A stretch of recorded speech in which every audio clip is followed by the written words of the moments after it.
Welcome all to Lovely. part two of our two-part series with Josh Tesolin and with Adrian Bo this time. And so last time we had a little bit of technical details. We teased Adrian and called him Analog Adrian, but we've Yes, got we him did. sorted now, so he's ready to rock. Aviators on and ready to smash it out. So, so very cool. So welcome, guys. And look, today we got a really good sense a week or so ago with Josh, and blew my mind in many ways about what's possible in terms of how to write 365 sales in a calendar year. It's almost like you couldn't write the script any better. You know, Adrian, I remember when we were working together, mate.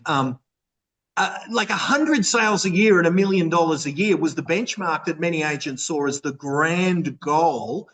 Many agents would never even achieve that grand goal of the $1 million agent.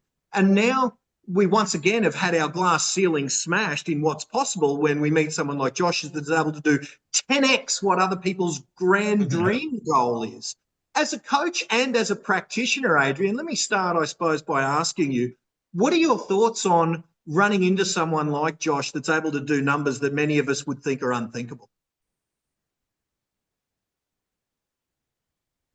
Oh, you're right, GT. The benchmark, I suppose 15, 20 odd years ago, 100 sales. I was very fortunate and humble enough to do 150 sales for 2 decades consecutively. And I was one of the first agents in New South Wales, actually the first agent in Australia to hit the $2 million mark. And I can tell you, I nearly killed myself. I was like, had a team of three. There was hardly any technology around. This is in the late 90s. And to hit that $2 million GCI was just mental. And I remember just getting over the finishing line, and honestly, I nearly collapsed. But I needed to hit that in order for my commission split to actually increase. And I remember it was between myself and Shannon Whitney. He wouldn't mind me saying because he's still a mate of mine. And this is back in the McGrath days, and I just hit it, and he literally fell just a fraction short. And our sales manager back then was Shane Smolin, who's an industry luminary now, and he was such a bastard that he would not allow Shannon to actually go up in that commission split, even though he was just a bee stick away from actually achieving it. It's almost So like, Adrian, you should have sold him a car on consignment to give him the extra 10 grand com or whatever would have pushed him over the edge. I know. We should have actually. We should have. Yeah, I know that. I know there's a lot of agents in large networks these days who fudge numbers, and Josh certainly wasn't one of those because as Josh's coach, everyone used to call me and say, "Oh, mate, it's impossible. How can he do 350? That's nah. He's pushing his other agents' numbers." So I said, "No, mate. I'm the one calling the auctions, right? And I'm the one in his office every month doing the coaching sessions. It's him and three associates, and they're all like 19 to 21 years of age, right?" And they say, "No, it's not possible." So even for these people who could not believe, did not want to believe that it was objectively possible to do. And even when I interviewed Alex Phillips not long ago, he said to me, Bo, he said, your 150 sales back then would probably be like 250 sales now, just given the way technologies and teams and that have evolved. And and that was nice of him to say. But to go to 350, which is selling a house a day. And I remember John McGrath probably 25 years ago saying there will be an agent one day who will end up selling a house a day, and that happened to be Josh. And I know John's extremely fond of Josh, isn't he? He is. Yeah, he's We had don't. him at ARIC. He's had him at Uh, ARIC and I everything. spoke 2 times. Yep, I Yeah. did the virtual ARIC during COVID, and then had a good chat on stage Mm. during ARIC in 2021. So a very fond friend of ours. Yes, yeah, Well, big I tell fanboy you, of Josh. there's a Thank you. principle there I want to run by you guys. I'm in the offices of Jason Bond, and Jason was my first. Now, my numbers are all nowhere near what Mm. like I've always been the outcast coach, whereas guys like Michael Sheargold and the guys that coached you guys, we were Mm. almost like the redheaded stepsons from up in Queensland. But my first Mm. $1 million performer, I'm in his offices now. He's graciously Wow. allowed. His name's Jason Bond. And he Mm. reminded me literally 10 minutes ago before we jumped on here Mm. Mm. how our own staff of our company, our colleagues, used to accuse Jason of making up the numbers, right? So we got a team of like 10 blokes. 6 of them used to say he's fudging his numbers. Then Wow. Josh and I spoke about this last time when we caught up a week or so ago. I had people telling me that Chris Gilmore was making up his numbers when he was saying that he was doing a million, etc. And now you guys are saying the same thing. What is it about people that aren't doing the numbers? Say we are sitting there questioning whether things are possible. Because I want to keep this positive and kind of say, what can we learn from the fact that there are some people who just can't believe it, instead of kind of questioning whether someone else is fudging the numbers? What's the phenomena there? Is there anything that can be helpful? Or is it just that some people, we're always going to run into naysayers, and that's just the nature of the beast, given that at every level, from a small team of 10 to an entire country, we see that same phenomena? No, I think there are tips that we can provide people, GT, and one of them is to adopt an abundance mindset. Okay, because the naysayers, as you call them, which is really a euphemism for negative thinkers, and a euphemism for people that have a scarcity mindset. Okay, so if you have an abundance mindset where you literally think and believe within your DNA and within your biology that literally anything is possible if you put your mind to it, then it is. It's there was an example, like, where everyone knows that, well, apart from the conspiracy theorists, everyone knows that JFK was responsible for putting men on the moon, and he sat in. There's a famous story where he sat in a boardroom and he goes, right, we've got to beat Russia at this, right? Because there was obviously there was the Cold War, but there was also the Russia space race, and he said, what do we need to do? It's and everyone around him, all his so-called experts, they're just saying, JFK, look, it's just not possible, mate. It's not possible. He said, I don't accept that. It's got to be possible. He said, okay, just throw some stuff at me. So, he said, look, the people were saying, look, you'd have to have the right vessel. Okay, so let me get the whiteboard up. Okay, so we need the right vessel to do. Okay, what else? We need to have the efficient type of fuel. Okay, fuel. Okay, we need that, right? What else do we need? The weather's got to be okay. So the weather's got to be the people have to be trained. Okay, so we've got to train the people. And he just went on, and all these impossible tasks. He put them on a whiteboard to start with, to actually objectively display them demonstratively, and then one by one they just workshopped how to actually achieve each one, and then before you know it, they did it, right? So that's just a little fable or a metaphor, but it's happened to be objectively true. So I think having that abundance mindset that anything is possible if, one, you believe it in your DNA here and here, and two, if you have a plan in place, so demonstratively actually just writing it down, which Josh is outstanding at. He's got a vision board. He's outstanding with numbers. When he was doing the numbers, he did not miss a, like, not only did he, and then I'd go to a coaching session people who were selling 15 properties a year, and I'm like, where's your KPIs, dude? You haven't sent me your KPIs. Oh, I'm so busy. I'm like, man, I just came from Josh's office, who sells around, and without fail, he would not. So, like, so number one is belief. Number two is having a plan. Number three is execution, and the only way you achieve execution is by massive action, right? So I think there are objective tips that people can take away. I want to throw something to you, Josh, because Yep. I'm the guy. When Adrian said initially, you've just got to change your mindset to have an abundance mindset. And I'm one of those blokes that found it very difficult I would have constantly coaches say, you just got to believe, you just got to change your mindset. And I've got this brain that just sits there, and even if I'm doing affirmations or whatever I'm doing, my brain, as I'm saying, I'm rich, I'm wealthy, my brain's sitting there saying, bullshit, you are, kind of thing. So, and I'm going to come back to you, because you're both at that performance level in your own careers, listing and selling, that have been at a level that would be beyond most people's belief structures. But what I want to sort of throw to you first, Josh, is what are some of the things that you did early? And maybe you could describe, did you believe early, or did only evidence provide you with enough data and feedback after some activities that then you convinced yourself, not through belief, but through feedback from your efforts? Like, how did you change from a normal bloke to a bloke who thought 300 is even possible? Couple of things. Number one, I have always had the mentality there's no finish line, GT. Like, a lot of people think 100 sales and I'm done, I've achieved it. And, $1 million in I've done it. I've reached the summit, the peak of the mountain. For me, it was anything was possible. And I wanted to have all the records in my name. I wanted to be the youngest to open an office. I was 23. I was the youngest within the largest Australasian network of offices to be given an office with no support. I had no business partner. I was, as I said, the youngest to ever be a sole franchise owner at 23.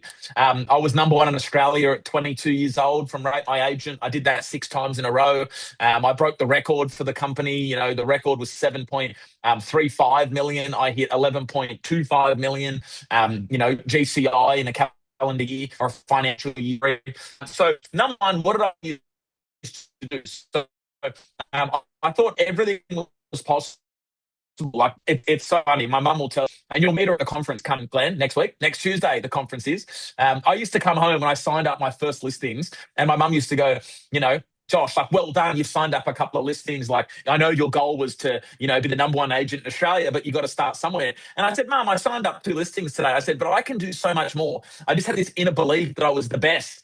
And I used to say to my mum, I go, Mum, not to sound arrogant and not to sound, cocky and confident, but I've got this inner belief if I put my mind to something, whether or not it's, building a desk, putting a mattress together, whether or not it's, writing a book, whether or not it's selling houses. I just had this inner belief if I put 100% into what I did and I went all in, not 50%, not 80%, not 90%, not 99%. If I went all in, I could achieve anything. And I used to say to my mum, I go, Mum, I'm the best agent in the country. And she'd go, you're 20 years old, Josh, like, I've got to bring you down a peg. And I say, Mum, you don't understand. I'm the best to do it. I know what I offer. I'm going all in with this. And she used to say, Josh, how are you going all in? And I go, well, it's funny, Mum. I said, I don't see my friends. I don't go out. I don't go to nightclubs. I don't drink. I don't smoke. I don't do any drugs. I've never done that. I said, Mum, I'm all in. You don't understand. Like, there's no failure for me. I'm going to be the best. I'm going to be known as the best ever. And I'm going to give all my effort, all my time. And I believe it. I want to achieve all these crazy things and I want to be the youngest to do it. And she goes, well, Josh, if anyone's going to do it, it's you. When you put your mind to it, I'm sure you can achieve it. And then I look back, I started my career at 17 at Bankstown TAFE, and now I'm 30. I turned 31 in, I think, 2 or 3 weeks in April on the 11th. So, it's been a wild ride. It's been a great ride. And I just had this inner belief that I could do it. I set lofty goals for myself. Nothing felt unachievable. And if I'm being honest on this Zoom, like, even when I hit the 365 in 365, I reckon I probably could have done 400. Not that I didn't apply myself to it, but I just think I had a little bit more. Like, I'd maybe sleep 6 hours a day. Maybe I only needed to sleep 4. That little, dinner I went to on a Saturday night, once every quarter for an hour. Maybe I could have listed a few more in that. So I think, there's no limits to anything in this world. If you feel you're limited mentally and you tell yourself, I'm not going to hit 100, I'm not going to hit 1 million, then you're not going to hit 1 million. But if you set a stupid goal for yourself and say, I'm going to hit, 400 sales in a year, if you put your mind to it, over time, you'll probably get to it. Bloody hell, mate. And Adrian, you've always been the bloke. I've loved working with you over the years. Has he frozen or is he just quiet? No, I was going to say, he's so stoic. He's good. But Adrian, like your mate Arnie. I'm like your mate Arnie. But mate, you've always been the bloke that because I remember when I came to your office and I did a few training sessions for your team, and it was from a marketing perspective. And I loved that maybe a month or so after I was there, I saw on your Instagram a kind of like a rewording of something that I used to have on my slides, that we are a marketing company that just happens to be in the real estate niche, or words to that effect. And so I loved that, that you wanted me to invite me into your team to kind of share with you those strategies. But I remember, because while I'm there, I'm learning from you as well. Well, I'm in your office teaching your team. I'm sitting there picking up tidbits from you. And I do that if I'm with Vivian Yap or with Matt Steinway, Chris Gilmore, Tom Carlin. I'm there learning as much as I am there teaching. And one thing I got from you was your pragmatic approach to, like, I remember it was one piece of data a day, meaning a homeowner who owns a piece of property somewhere in the network that gets into your CRM so that the seduction could start. So it was very much data driven.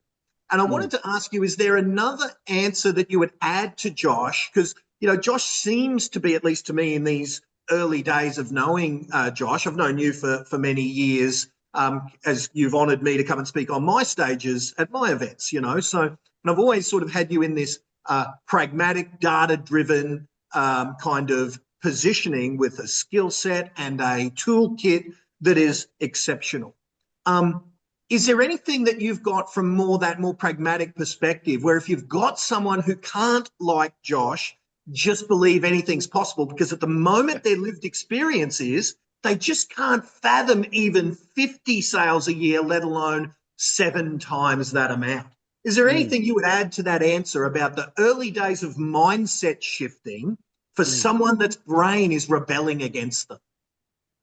Definitely. Well, firstly, you can't just in isolation, execute what you talked about, GT, earlier about just believing, and having affirmations.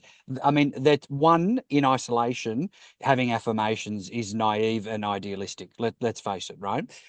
Unless it's followed up by written goals or a vision board and execution and massive action, then it really is idealistic. And if you listen to what Josh was saying, he talked about being all in, but really what he's saying is he made dramatic sacrifices in his life. So the question is real estate success at pro level, like when I talk at pro level, I'm talking like global pro level, is it a zero-sum game? The answer is yes. Does it mean that if you want to sell 100, 200, 300 homes a year, will you sacrifice your health? The answer is yes. Will you sacrifice your social life? The answer is yes. Will you sacrifice potentially your marriage? The answer is yes. Am I saying that all these things are good? No. But the No. reality is, work-life balance is a misnomer. How can you have work-life balance when you're doing the numbers? When I did 150, I completely burned out. I completely screwed up every single relationship I was in. I had chronic fatigue syndrome. I had fallouts with family. Man, I was cooked. I was cooked, right? Because I was so immersed and I was so driven, and it was a zero-sum game. There's no way that other things are not cannibalized and sacrificed when you're all in on something. Because why? When you look and you talk about pragmatic stuff, Glenn, right? There's 168 hours in a week, true? There's only so many waking hours, true? And you still got to eat, you got to sleep, you've got to drive to work, you go to the bathroom, you got to do stuff, right? So how do you scale that 8, 10, 12, 14, 16 hour day that you do, right? Well, I talk to a lot of my clients, and if we're talking pragmatically, which is your question, Glenn, it's like, okay, I want to 2x my business. How do I do that? It's like, okay, Glenn, let me ask you this, and you can answer this assuming you're an agent, Glenn, right? Okay, so you want to double your business. All right. So is it possible, Glenn, as an agent, that your average sale price is going to double overnight? Yes or no? Yeah, probably not. No. Okay. Is it possible that your average commission is going to double overnight? Yes or no? Nah, 2% to 4. No, it's not. No. Okay. Is it possible that the working hours that you're currently conducting, is it possible you can double that overnight? For a typical agent, Assuming they would say no, your even math though, works.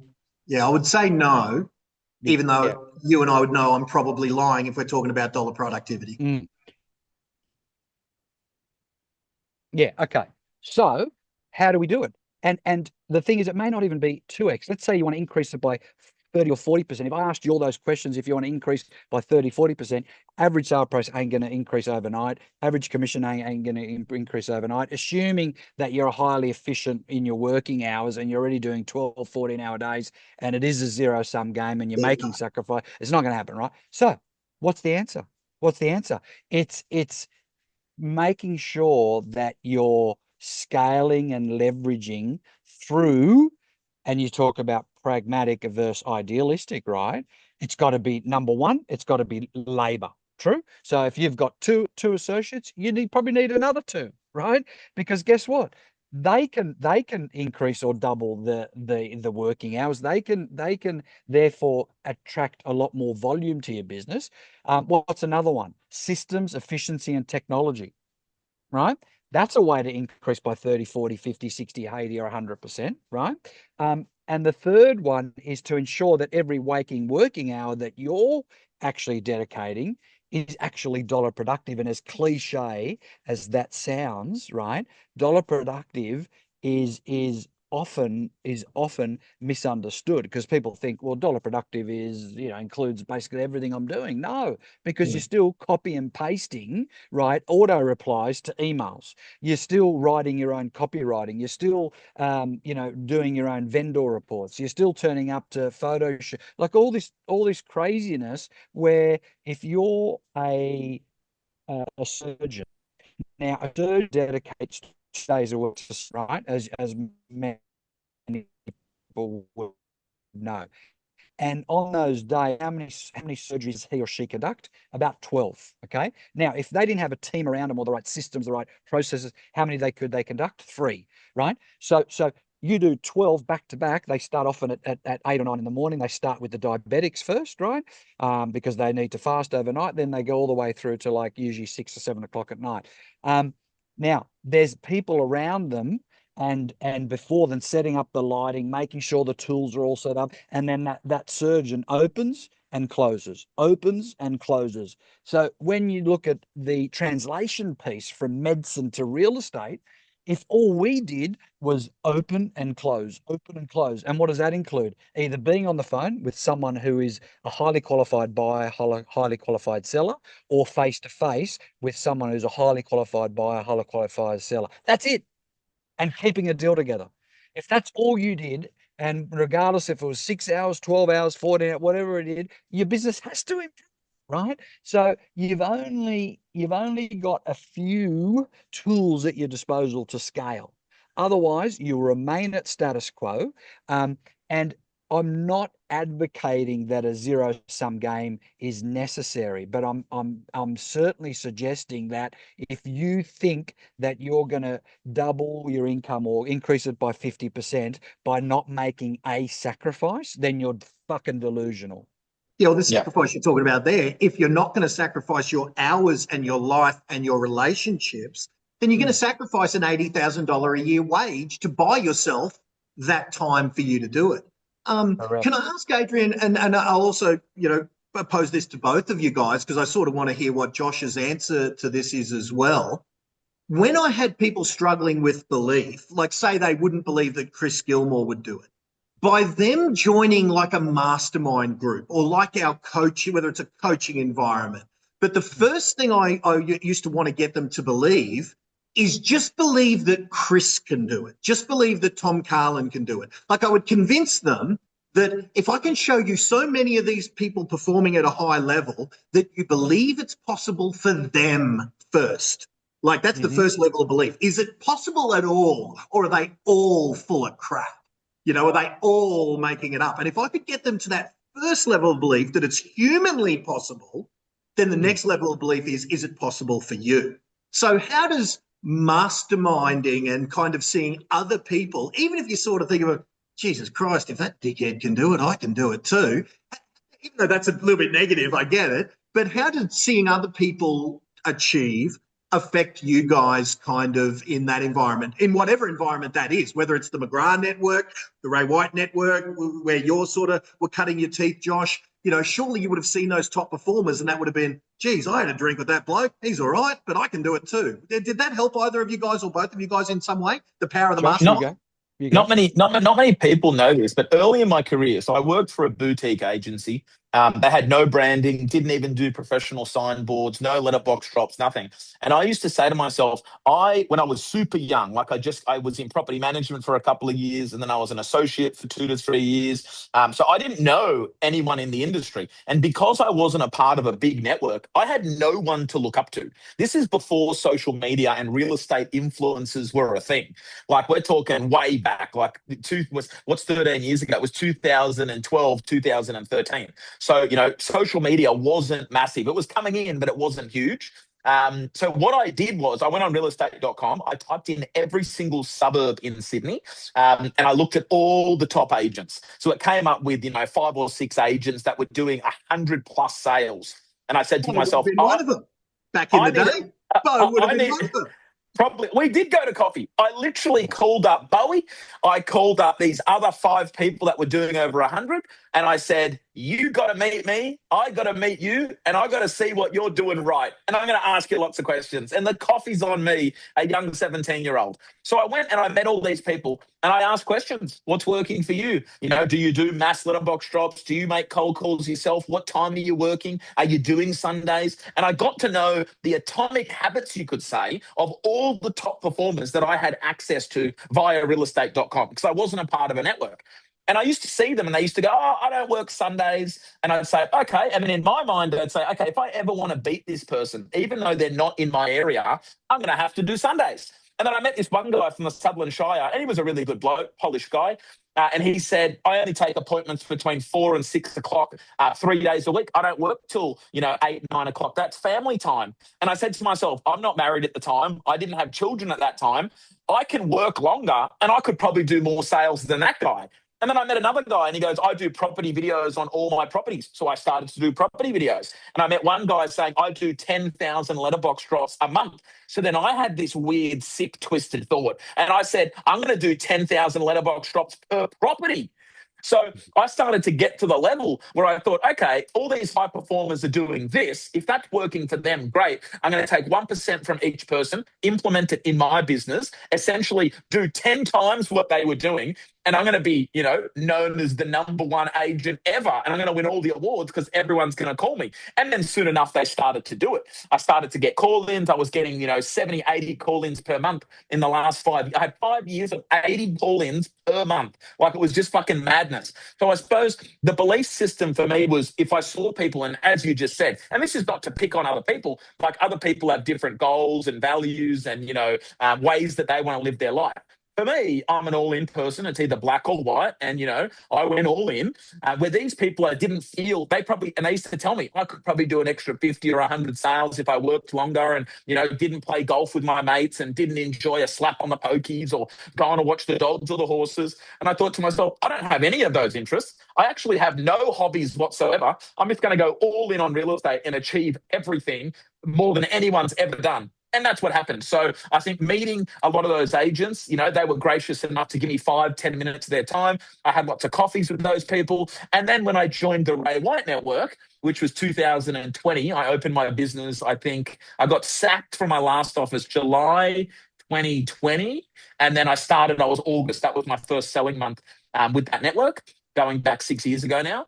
And I started to see, they used to have something called Pulse. So on this leaderboard, you could see who was first, who sold the most houses, who had the most dollar value, who had the most commission. And I remember at the time, the person who won that first year, I wasn't even in the running, the person won by only writing 3.51 million. And I looked at that and I said, 3.51, is that it?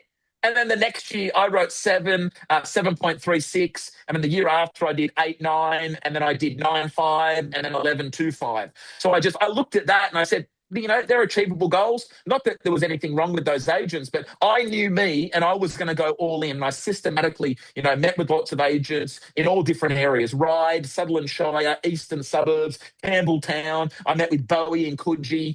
And I just got all the good things that they did. And I thought, yep, I can do better, or I'll use that. That's really great. And as a young kid, I just practiced it, preached it, and I was all in 7 days, man. Wow. And so, mate, I tell you, so much to unpack there even, but I tell you, it's interesting. I've found something in common there of a couple of high performers. I remember I went and saw a guy here in Brisbane called Jason Adcock when I was just at the Yep. same as you. I was like 1 minute into the industry. Someone gave Yep. me the advice to call the top performers and invite them to coffee. I called Margaret Waters, Judy Goodger, and Jason Adcock, who were the three players at that time. And the two ladies said, piss off, dickhead, whatever. But Jason came to lunch with me. And I did the same as you, Josh. I paid for lunch and I just listened. Yep. And in that month, I remember this inspired me for a decade. He moved a 4 million, a 5 million, and a 6 million. He was a prestige specialist, still is. Adcock Prestige was his company. He sold 3 properties that month, 4 million, 5 million, and 6 million, to each other. Mm-hmm. To each other. Like they all bought those 3 amongst the 3 of them. Right. And pocketed $500,000 in commission in the month. And I thought, oh my God. So I just did everything that man said, you know? Yep, definitely. And what I like about, let me throw this to you, Adrian. What I like about what I just heard from Josh, because it seems like in my coaching program, I've got what you kind of contacted, meaning I've got one guy that I can think of who is my example that I use as went all in on the listing promotion model on social media and doesn't do any of the other stuff. Then I've got Michael Spillane, Chris Gilmore, Jared Carmen, who went all in on doing the attention-getting property videos. And then they built that as their method of success. I've got Jason Bond, the guy I'm in the offices of now, just went all in on cold call lunacy and nothing else. It's almost like in Josh, we've got a guy who did all of those things all encapsulated in one entity. Like he did all of the things. But Adrian, what would be your comments on both those observations and or the power of the mastermind group when it impacts belief of what's possible? Well, what we're going to notice now, and it's already started, GT, is that now that Josh has broken through to that 300 mark, we've already started to see a couple of agents across the country to do it, right? So this is the 4-minute mile equivalent, where once it's broken. Mate, you know, there was a bloke called Roger Bannister, and on May the 6th of 1954, he had a belief, even though for the entire 20th century leading up to that, and the 19th century leading up to that, no one could ever break, you know, the 4-minute mile. And on the 6th of May of 1954, he did it in 3 minutes, 59.4 seconds, right? Now, remarkably, within 3 months, another 40 people did it. Now, up to today, 2026, as we speak, there's been 1,600 people that have done it, right? So what changed? The human body didn't change. I mean, with running, technology doesn't change. Maybe a slightly better shoe, but certainly not between 1950 and 1954. So he had the belief set that it was possible, but he wasn't an idealist. He took massive action and had execution, and then others. It's almost like a contagion, Glenn. It's like a contagion, where others then manifested and leveraged off that and thought, well, if someone else can do it, then it is possible, right? So I think that's what we're starting to see now. And, you know, I think what you're talking about in particular with Josh is he adopted this ubiquitous type of approach where it wasn't just what you're talking about, Jess, in Glenn, in isolation. It wasn't just cold calling, it wasn't just letterbox, it wasn't just social media. Josh did it all in a ubiquitous saturation format, okay? And frankly, that's what I teach all my clients today is, and it doesn't have to be at the extreme that Josh was doing, because he was literally spending, you know, nearly $1 million a month in Facebook. You don't need to do that, but I certainly do. I certainly do tell them that if you just do cold call in isolation, is it going to work? Probably not. If you just do social in isolation, is it going to work? Probably not. But if every time you list a piece of real estate, you door knock, cold call, social media, letterbox drop, and do emails and SMSs, and you do that off the back of every single sale, every single listing, and if you don't have enough listings or sale, do it off the back of anyone else's, will you improve your business? Fuck yes, 100% yes. So, yeah, it's a layered effect, and people have their preferred mediums of communication. You've got certain clients who enjoy looking at stuff that's in their letterbox. You've got certain clients who enjoy looking at their social media there. You've got certain clients that only want to deal via email, certain clients that only want to deal with SMS. So why would you discriminate? Be indiscriminate, do it all, be everywhere, and dominate your market, and that's what the people that have gone pro have actually done in their marketplace. Yeah, it's certainly that's sort of the principle that I tried to adopt when I was trying to compete against the legends of the coaching world, be it Michael Sheargold, who I had up on a pedestal as unbeatable, because hell, in John McGrath's book, You Inc., he mentions Michael Sheargold by name. And I thought, what's a dickhead like me? How am I going to compete with someone who John McGrath looks up to? So I just decided you smashed it, mate. Like, I'll be honest with you, GT. I just went everywhere. You brought to Australia the biggest stars from overseas than that no one else was capable of bringing who you brought. If you look at Branson, if you look at Schwartzy, if you look at who else you had, Gary V, George St. Gary Pierre, V, Eric Thomas. No one Wow. no Big one even names. no one got close, brother. No one got close. And I know the sort of guy you are. You're balls to the wall, mate. If I can break square, I know what you like, and you're too modest. You're too modest. So I'll tell everyone. If you can break square but learn something, right, and contribute, because you've got a very, very altruistic attitude in this industry, which is very hard to find, then you know what? It was worth it. So you're too modest, but I know that's your belief structure, right? And good for you, because you did set a new standard, for the industry when it came to conferences. Okay. And Josh and I, we're conference novices, mate. Like, we got one next week. We got one next week, mate, which you're talking on. And I got to tell you, mate, we're making it up as we go. But you know what, mate, we've got a good team. We've got a good team of people around us. Mate, it doesn't. We didn't let perfection get in the way of getting started. We just said, No. man, from the day we decided to put on a conference, within 7 days we had 30 speakers lined up, and then we curated it to about 20 24, right? But we'd already paid for the venue, which is, as you know, is not cheap. No. GT, yeah. And so, mate, that's what you got to do, though, right? You've got to take risks, and you got to put yourself out there, because, man, you got to choose your hard. GT, is it hard to earn not much money and have no opportunities? Yes. Is it hard to work your ass off, though, and have great opportunities and have a good income? Yes. Choose your hard. Which hard do you want? Yeah. So people listening to this 100%. need to choose their hard, because everything's hard, man. Keeping your marriage together, is it hard? Yes.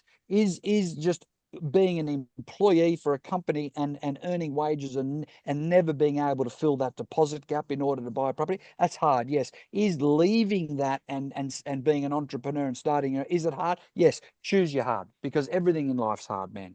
100%. Amen.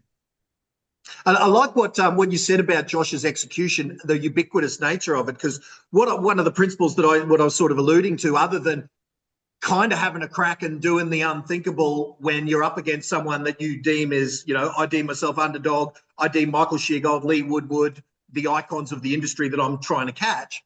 My kind of marketing was wherever real estate agents' eyeballs are, I want Glenn Twiddle. And I do remember back in the day, I used to do fax broadcasts, because my thinking was, if when they get to the office and there's some contracts that have been faxed. Now, if there are some younger folk on this, they might go, is he swearing? What's fax? What's fax? Is that, but I would have a fax of my conference sitting on top of the conference, because wherever they looked, I wanted them to go on social media, see me, go to their email, see me, go to their fax machine, see me, go to their voicemail. I did a voice broadcast. I used to use that technology where I would broadcast me just saying, hey, but I don't know if you got the marketing. Are you coming to that event of mine? Now, and I would blast that out to everyone, and they would think that I left them a note on their voicemail, because it would sound like I called you and left a voicemail. I would leave that on everyone. So it was all about omnipresence, just being everywhere.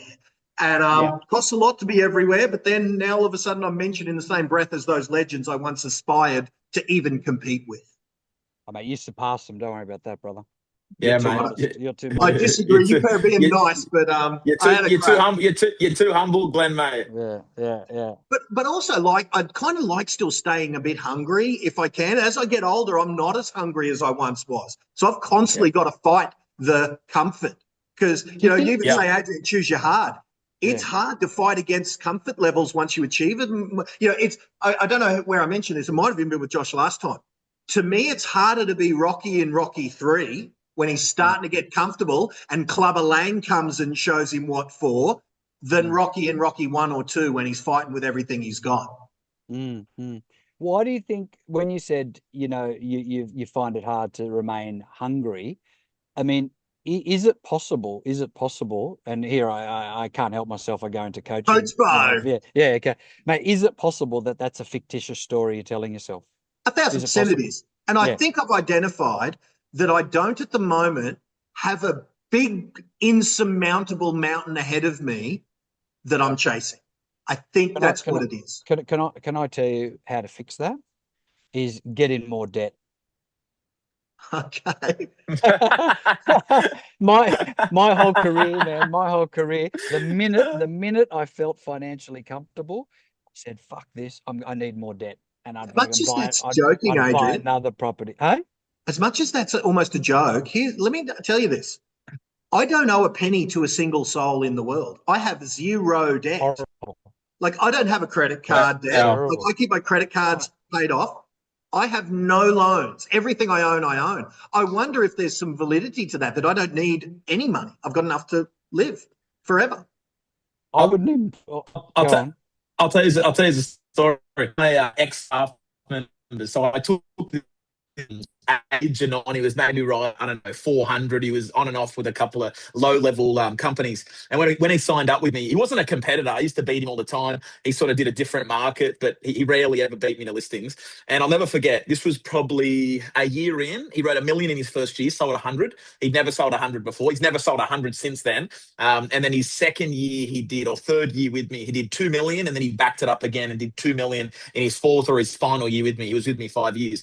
Anyway, he sat down with me once and he goes, I own my house basically almost outright. He goes, I've got an investment property. I own my car. My wife owns her car.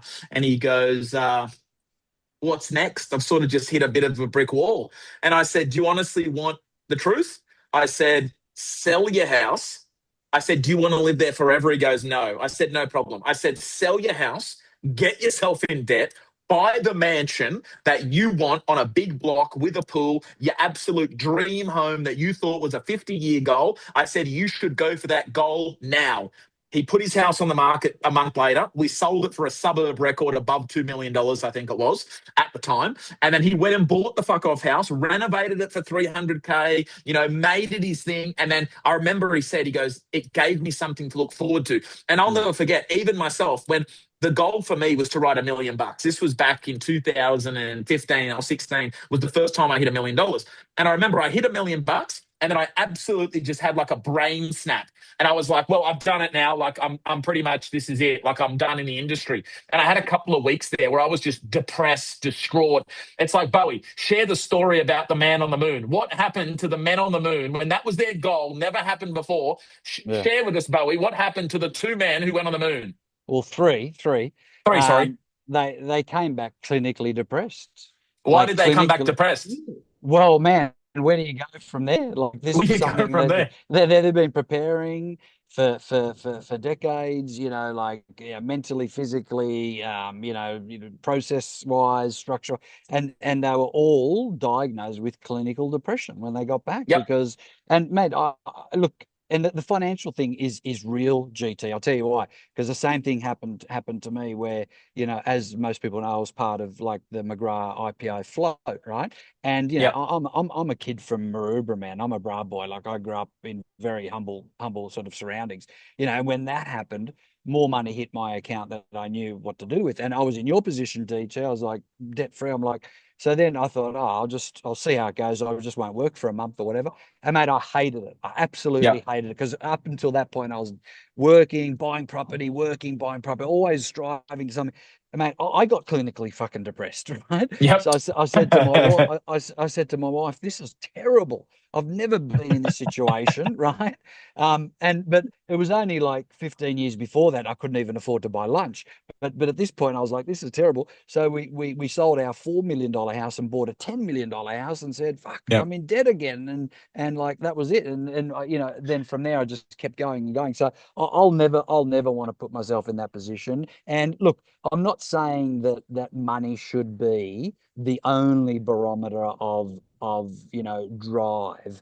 because it could be other things like sending your kids to private schools. But you know what? That still takes money. It could A lot of be, money. yeah, it could be a holiday. It could be, you know, having the perfect body. It could be whatever. But either way, man, if you're not directing towards something, because what Josh just said there about when he hit 1 million, and he actually went into a, if he doesn't mind me sharing, he went into a Yeah. clinical depression. He called me, and man, Bad. we had to have a crisis emergency session in Yeah. Potts Point. You remember? You remember that in Yeah, Potts man. Point, where Terrible. and We went to dinner and I was just, I was shaking. I was just like, my whole body just collapsed almost. Not in pain. It was just like yeah, shock.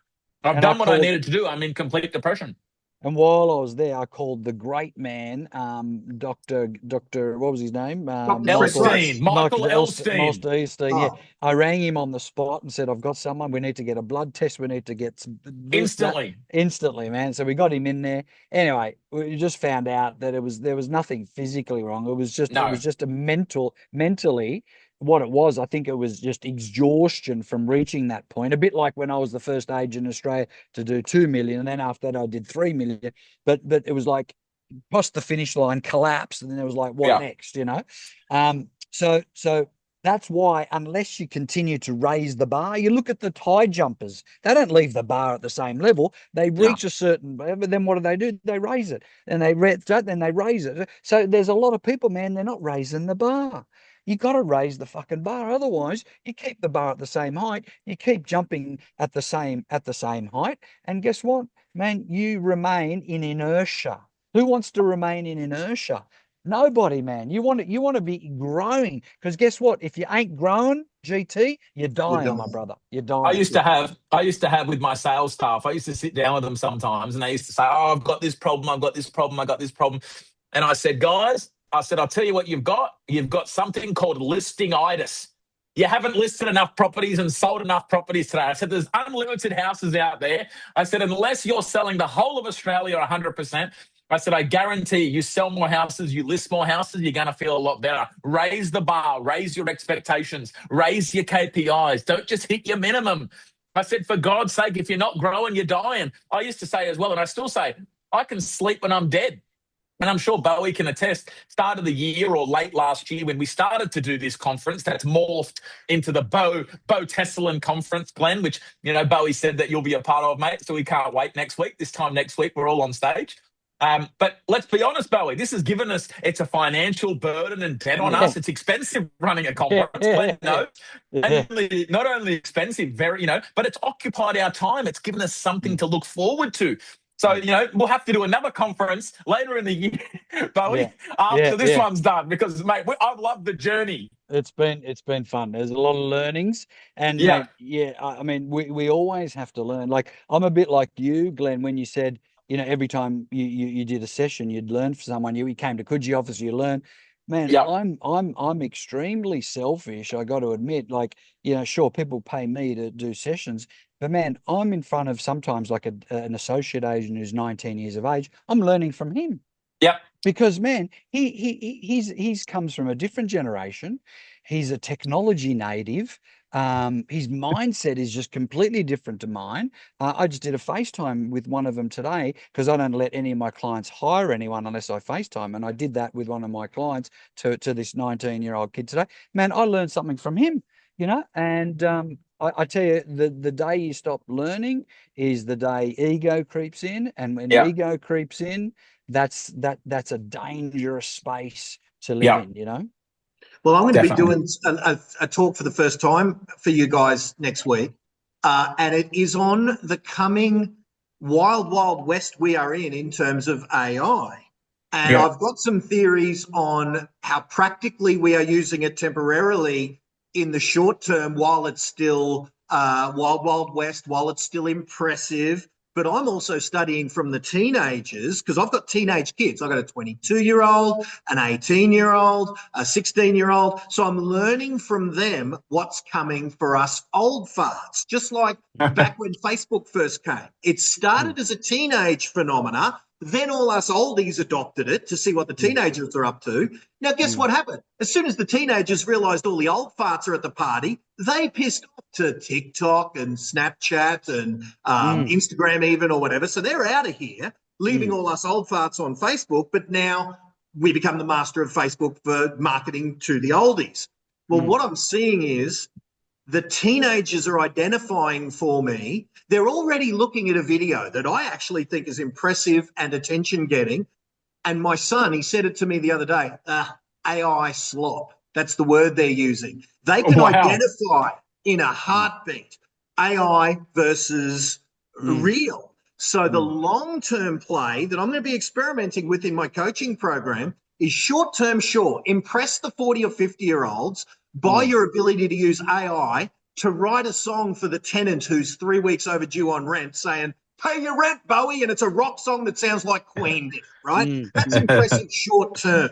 But long term, my play is all going to be about what I've taught my entire career is authenticity, human contact, psychological indebtedness that I feel like not listening with you, Adrian Bo, after you've been staying with me for 5 years I feel like I owe you one and I would be betraying my humanity if I listed with some other dickhead or whatever. So it's going to be more human, more authenticity. And I was always accused. I remember Aaron Shiner said about me once, when everyone else zigs, Glenn zags, right? He has always said I was the guy that was kind of doing the opposite of what everyone was doing. And I've noticed, have you guys frozen on me? No, I've noticed that agents are using AI to run away from human connectivity. They're using it to lessen their face-to-face communications or their face-to-camera. Like they're getting and making avatars of themselves so that their avatar can do their videos for them, thus lessening the authenticity and it's like the agent on the horse, Bowie. No, it was a kangaroo. Josh, there was an agent on a kangaroo the other day. Out the front of a signboard, out the front, riding a kangaroo. And at the moment, I'm not even hanging them yet because while it's impressive for this limited window, sure, buy into the impressiveness. But it better be behind the scenes, you building more relationships because there'll be a time when the only phone calls we even answer, well, if we know it's you. Because if it's unknown number or a number we don't recognize, we'll assume it's an AI robot dialer. The days are coming where while everyone else is zigging, i.e. running towards lessening their human interactivity, I'm going to be suggesting to increase your human authenticity and realness. So that's the sort of the synopsis of where my talk's going to be going at your conference. Among many other subjects they're going to learn from you guys. So it's going to be a fun day. I love it, mate. That's going to be awesome. Look forward to it. Yeah, I mean, pretty much every article I write every week, either for the Real Estate Conversation or REB, has a narrative around technology, whether it's AI or any other technology, is purely a complement to traditional forms of relationship building, which only comes in two ways, which is talking to someone over the phone or speaking to them face to face, and frankly, I can't see a day where that will ever be disintermediated by any technology, right? Because, we were a cottage-based industry. We went corporate, and since COVID, we've gone back to a cottage-based industry. It's about local, it's about trusted advisor, it's about authenticity, like you said. So I think AI is very novelist at the moment. Don't get me wrong, of course it's got legs, of course it's going to go everywhere, but will it disintermediate or severely disrupt real estate? I believe no. Because affability is one of the most underrated traits in real estate. And if you're not affable and someone doesn't like or trust you, they ain't buying that house, they ain't renting that property, they ain't selling that house, So I think that's something that everyone can take comfort from. Well, here's the thing, and not that I want to sort of screw up my talk or even give too much, because I've got to let you guys go. I understand. I do have one more question for both you guys. Please. But and here's the thinking. I haven't yet worded this right yet or whatever, but back in the day, for the last 15 years, I've been teaching attention getting, whether it's copywriting, video creation, etc. Get attention of your marketplace. And yet on the other side of that coin, you could be a professional and you could write really good professional copywriter listing copy, for example. But here's the thing that I've identified that I'm worried about. If AI can write really good professional listing copy, and it can, by those definitions over the last year, my take is, and I don't know quite how to word this yet, but if everyone's good, equally good, then no one's good. Yeah. If everyone's good, no one's good, because they're all the same. It's just the bar's now lifted to this level. So how the hell, if everyone can write world-class listing copy, how do you differentiate? So I'm even seeing a day, and I haven't yet proven this, but I'm wondering, anecdotally, I've seen this. The more and for me, my way of doing this is boganing it up. When I bogan up my copy or my verbiage or my spoken word or my written word, when I bogan it up so it is less perfect, it is less technically good, it outperforms, because I've had contests of copywriting, me versus my copywriting team. I've got a whole team that does Facebook in my agent social media marketing agency. They're very technologically savvy. And whenever I've gone up against, knowing I'm going up against AI written copy, all I do to win, and I'm yet to lose, is I bogan it up more. I'll use words like unbefricking-leavable, and I'll stick a swear word in the middle of a word because I know I won't do that, Yeah. So I think there's something there for the future. At the moment, it's not a be-all and end-all. A professional, legendary, very, very good professional real estate agent will still be okay. But I think their demise will be at the hands of someone boganing it up, so to speak. And I don't mean you have to be a bogan. I mean, but being more real, more authentic, and able to build more human connections at scale. So big times coming up. All right, my last question, and I've got you here, Adrian. I want to throw it. Josh and I spoke last week about some of the challenges of doing business in New South Wales, and he blew my mind. Because we identified, and Adrian, I think you watched our recording that we did a week or so ago. We identified one of the transactions I did for my own family where I both overquoted illegally and underquoted illegally in the same transaction for my family. Mate, can you give me a coach's perspective of what the hell is going on with the New South Wales rules, and how is anyone still in business down there based on what Josh sort of said to me last week? Well, you've got to look at what is objectively legal and then what is subjectively acceptable. What I mean by that is the objective definition of underquoting is that if an agent and an owner sign an authority at $1 million, and then the agent tells a buyer $900,000, that is underquoting. Okay. Now, the problem with that is you've got a whole audience, buyers agents, anyone who's a so-called property expert who'll turn up at auction, and their subjective opinion of underquoting will be that the reserve was $1 million and the property had that much competition because the agent did such an outstanding job in marketing it, the owner did such an outstanding job in presenting it, that it sold for $1.4 million, right? So their opinions, but the objective reality is that the agent did nothing wrong. The owner's done nothing wrong. If you're going to fine anyone, fine the buyers. They're the ones that are they've overpaid for it, right? I mean, I say that facetiously. I'm not suggesting any buyer should get fined, but we used to pride ourselves on getting above owners' expectations, and if it was by 10 or 20%, i.e., $100,000 or whatever. That was something to be celebrated because we had done the job on the day to increase the emotional willingness to pay in whether that's at an auction method of sale or my personal choice used to be private treaty multiple offers. And who's to like, why are we getting literally legal consequences for not being able to accurately predict within a 10% margin of error? I challenge anyone to be able to do that on the regular. Yep. Well, I'll tell you what it is, Glenn. It's a red herring because the agents are not the problem.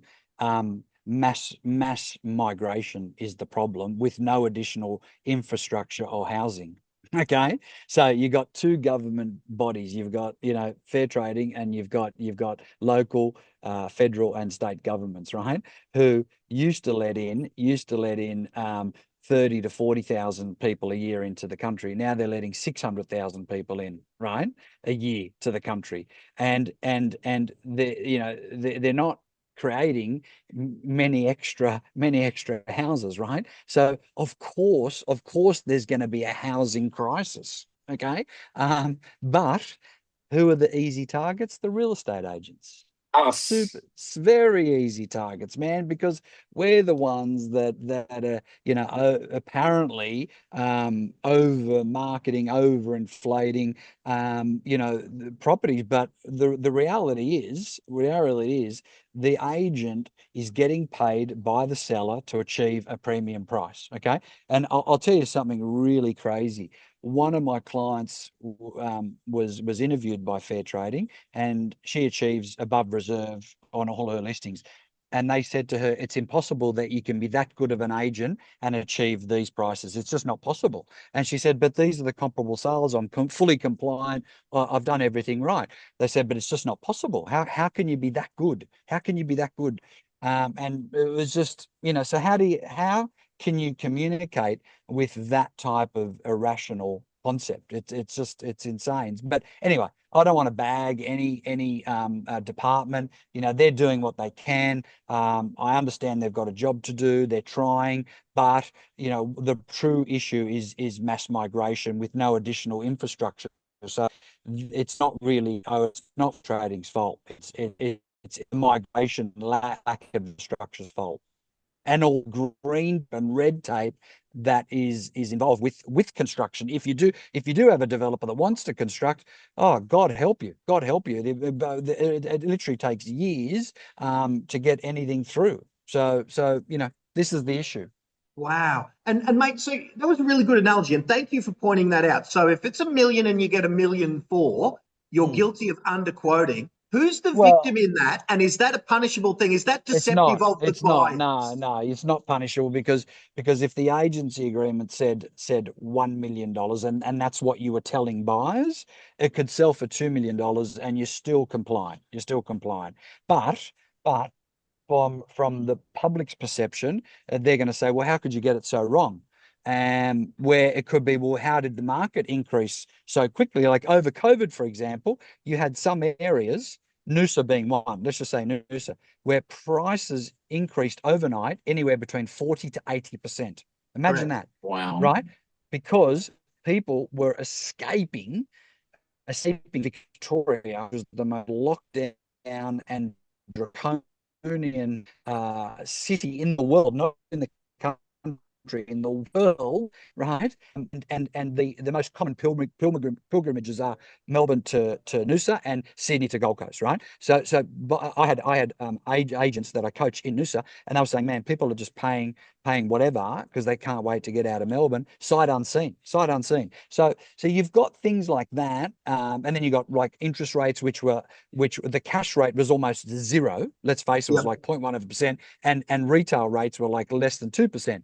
So of course the market was going to go crazy. So look, as long as people do the right thing and quote to buyers what is on the agency agreement, what it sells for is the objective market, which fluctuates, like gold has a fluctuating price, like silver, like copper, they have fluctuating prices. The market is also an objective entity rather, which fluctuates. And frankly, there are agents that do get it wrong and think it's worth X, but by the time they get instructions from the owner and the day it ends up going to auction, things can change, and if buyers genuinely feel that that's what it's worth, and motion is involved, ego's involved, and sometimes unlimited budgets involved, and especially if you're competing against, say, an Asian buyer who they've got a competitive advantage. Why? Because they're pulling money out of China, because if they keep their money in the bank account, it can disappear overnight. So they'd rather put it in property in Sydney or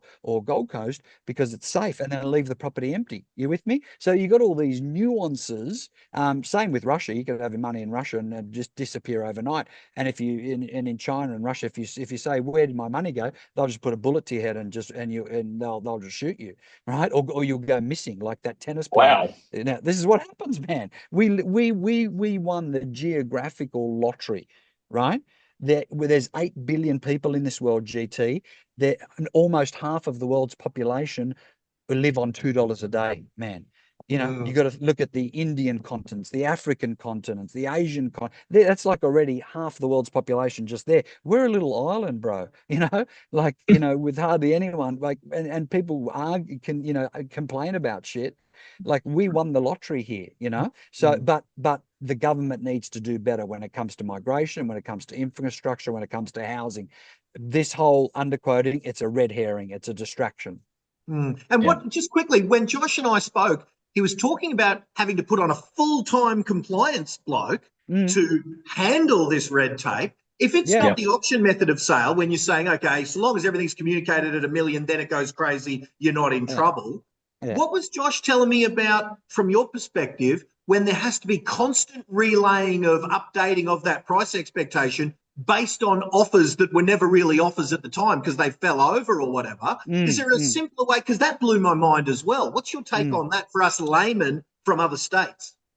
Well, it's part of the legislation. So whatever's part of the legislation, you've got to follow, which is, if there's been an offer above the estimated selling price, which the owner has signed off on, then you must advise, you've got to make a note in the file. And then secondly, you've got to advise the interested buyers that is the case. Okay. And I don't have you've got to tell them an amount. Yeah, I don't have an issue with that. I think that's fair. It's just that when we used to do multiple offers, it was REIQ best legal advice to keep offers anonymous, like to keep offers private and confidential, even amongst competing agents in the same agency, so as to avoid us doing exactly that, saying, hey, 1.2 ain't going to do it. Can you give me 1.3? You know, they made it so that couldn't be done. But you guys have got a slightly different thing with your offer and acceptance. Totally different. It comes down to what's an offer. Have they signed an offer? Have they signed a contract? Is it an offer form? Did it come with a deposit? What's their terms and conditions? Did the vendor say no? Did the vendor say yes? Did the vendor say, you know, I want to go to auction only, I'm not accepting any offers? Did they put that in writing? What vendor's instructions? You know, us as agents, our job in changing markets and what we've had to deal with, COVID, interest rates going up. Correct me if I'm wrong, an hour ago, you know, the interest rates just went up again. I got a notification on my email. That changes the marketplace. Having said that, the suburb record's still happening. So no house is the same. Owners' expectations changes regularly as well. How many times, Bowie, did we go to auctions and a vendor said, that's my reserve, I'm not changing it. And then we'd go in and say, here's the best offer. And then they would revise the reserve straight away. Opposed to, we had some auctions even last year where we set suburb records, properties that had results that were just through the moon. And on the morning of the auction, we had one famous one in Bungarraby where we set the suburb record at $2.2 million. The owner said he wanted to put it at 2.1. And then we met him that morning. And what did he say, Bowie? 2,350, just out of nowhere. And he's allowed to do that with all due respect. He's allowed to do it. But unfortunately, it's a bad look for the buyers when we're quoting a guide that the owners, you know, accepted, said that this is what I'm happy to sell for. And then the morning of the auction, I'm changing it. Vendor's instructions. So I think that's the confusion. There's so much compliance, which is fair. Some of it's really good. Some of it's very grey. And I think a lot of agents, like we said on the last call, if they went into every single office and they really wanted to investigate all their 1,000 files, they will find something in any office. Gentlemen, thank you for hanging again, lads. I can't wait for the conference. Yeah, final thoughts on how that's going and why people should attend. I can't wait for a day with you guys, just to kind of suck all of your, like Adrian, I've spent significant time with you on your systems. For them to get you on a masterclass throughout the course of the day when you're picking the brains of your students in interview format, whether it's a keynote from yourself, where they don't have to pay you thousands of dollars for a coaching session for either of you blokes. Mate, it's the best couple of $100 people will spend, so I'm looking forward to it. But final thoughts on the conference and look, what we're looking forward to. Yeah, look, the whole narrative with our conference, Glenn, is you've got people on stage that list and sell real estate in Australia. So we're not talking about failed politicians or Hollywood movie stars. We're talking about people that sit in lounge rooms every day for a living, right? So if that's what you do as an agent, then come to the conference and guess what? You're going to learn. We're not there. I mean, might you get it's inspired as a side effect? Yes, but we're dealing with practitioners who will teach you and share with you how they list and sell real estate, right? So you know, this is a conference by real estate agents for real estate agents, and the speakers are real estate agents. All right, there's none of this fluffy nonsense that's there to be novelist or just to get a marquee clickbait. You know, this is purely people that sit in lounge rooms and make calls for a living. So that's who people want to hear from, man. Yeah, and I am guilty 100%. of getting those clickbaity kind of novelty speakers, because that's the only way I could get 1,000+ agents into a room, is have Sir Richard Branson. But let me tell you, that day, because Adrian, you spoke at the event alongside Sir Richard Branson, and I'm telling you, they would have learned more practical things from Adrian Bo, listing and selling, number 4 in the country, because at that conference, we had the number 1, 2, 3, and 4 agents in the country speaking at that conference in Alex Phillips, James Tostovan, yourself, and Marcus Ciminello. You know, as well as Matt Steinway, John McGrath. They learned more from that than they did from Sir Richard. Sir Richard was there, as you say, for marquee value to get bums on seats, period. Yeah. And what you're saying is this is different than that. We didn't, we didn't want to adopt that. I mean, I get why that works, and you know, if you got 5,000 people or whatever, but for us, you know, we decided on a number of like 350, I think, or 4. It's rising every day, so we constantly had to make changes, but at least we are so we're just trying to find space for people, but we wanted it to be more curated. We wanted it to be more on point, more and extremely relevant, and we didn't want it to be novelist. You know, it's hosted by real estate agents for real estate agents, and the speakers are real estate agents. Yeah, the closest I think you get to one of these novelty guys is almost me. And my company, we generated 20,000+ appraisals for agents across the country in the last 12 months. So there's something to learn there, even though I'm not practitionering in the lounge rooms. But hey, if the metric of success is face-to-face interactions with people curious about the value of their home, then I'm sure I got something to offer them. So I'll do my best to keep up with you boys. Oh, mate, it's going to be great. High energy, high quality content from high quality speakers. They all write good fees. They're all a part of good teams. There's lots of principles on there as well. So yeah, you know, enough talking. Let's get on stage next week. Can't wait to see you guys, lads. Thanks again. See you, brother. See you, Let's boys. go. See you, Boys, the boys.